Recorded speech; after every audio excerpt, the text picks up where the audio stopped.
Well, on the 30th of November 2024, the 14th edition of the Rhythms on the Runway actually activated. That was over the weekend. And of course, we all know that when it comes to the Rhythms on the Runway, it is all about, infusion of culture with music and tangled with fashion, alongside mishmashing some sort of, runway vibes and all of that. And chatted, like I stated, when it comes to KOD with the 1957 vibe on the runway, that is the Rhythms on the Runway challenge. It's fireworks because this year's edition happens to be the Kente edition. And when we're speaking of the Kente edition, it's all Ghanaian culture because we came in our, regalias representing Ghana, doing the Africanity kind of vibe. And Charlie, me myself, I saw some things. Hey, now some girls today, they were serving and I got enticed at a point, but it's all part of it really. But if you haven't seen anything on social media yet, when it comes to LSTV, we've got you covered. So take a look at these highlights when we come back with just more.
As you can see on your screens right about now, that is our very own Olive the Boy rocking it on the runway at the Rhythms on the Runway that, activated over the weekend. And like I stated, it is a cultural representation infused with, undiluted music, mishmashed with a sense of fashion and all of that. So just like you can see, people came in their numbers, looking so regal, very buoyant, blissful, and all of that. We spotted the likes of, our very own Stone Boy, Charlie dripping with a blackish kind of thing, And I also spotted the Empress herself, Nana McBrown, Fifi Coleman, Maya Pudio. Like, your celebrities were there. That is how we do it over here. I even spotted the actress, Akofa Ejieni. She was there too. And Charlie, I saw how people understood the assignment when it comes to representing with the Kente energy, because these music duos, that is in the person of Lali and Lola, they were there too. And trust me, Charlie, these girls literally served.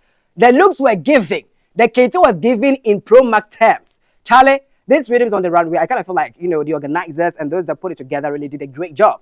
Shout outs to, KOD for pulling this really, because he is one of the very people that is actually, changing the narrative when it comes to, fashion in Ghana. Because with the Rhythms on the Runway, it's all about exhibiting and showcasing fashion to the globe. And he's been doing that for over 14 years now. He started this from 2010 and we're now in 2024. So roughly a decade and 4 years, counting, right? So it's just a beautiful thing. And also we spotted, the delay woman.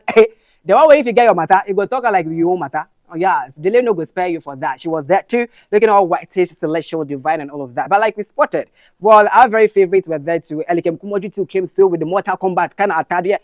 Hey, Elikem dear Charlie, you can trust that guy for that kind of, fashion sense, killing it all the time. Charlie, or the Zulu fashion panel by, and I loved it. It was given, it was seven. And Manzibatu was there. I spotted Kwabna. Oh, Charlie, it was such a night of euphoria.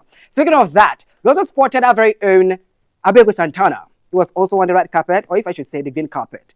And we had a time and a moment with this man because we all know he's very fervent when it comes to our creative space. And we've always been asking this question, how well are we being represented there? Since he's there, what is it doing for us? How far will it take with Ghanaian celebrities or our fashion and creative space really? And in an interview with him, that's what you have to see on the great carpet. Take a listen to.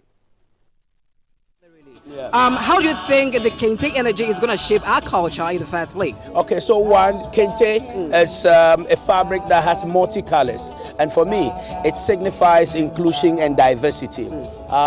Fashion is a way of life. And culture is also a way of life. It means that we have developed as people, as a nation. We need to embrace diverse cultures. We need to embrace, diverse, opinions. But we need to bring all these diversity into one, place. So the Kente edition, for me, my understanding or the perspective of Kente is the diversity and bringing everybody on one stage. Now, the fashion of the yesteryears like the 80s or the pre-independence fashion, the post-independence fashion, and even the post-independence fashion, the millennial perspective of fashion, the couture, the avant-garde. But we appreciate it. So having a fabric on a jeans, It's a vibe. it's a vibe. So that is the diversity. So we are not saying that we are doing away with our traditional fabric, but can we tweak, our traditional fabric with a modern Western design so that we don't feel like we are left behind, or maybe we are still back in the old days. You understand? So for me, that is my understanding of the diversity and inclusion. And then again, Ghana is a multi-ethnic, community or society. We have fabric of the north. We have fashion of the north. We have fashion of the Volta. We have fashion of the Fantis. We have fashion of Ashantis. We have fashion different tribes. So that is the significance, or that is my understanding of the kente. It's one fabric, but has different colors, representing the different shapes of people and culture that we have in our country. Right. Speaking of that, you are very fervent in our tourism industry as well. When it comes to fashion, culture, and all of that, you really represent so greatly. Now, can I ask you, why aren't you being a part of our authoritative or democracy leadership kind of presidency thing? Why aren't you standing for presidency? Because we would like to vote for you, really. Why aren't you standing for that? I don't have money. I need money. It's expensive. You need money. So how much do you, exactly? How much do you think you will need to be in there? Because we'd like you to represent us, really. I think $1 billion will not be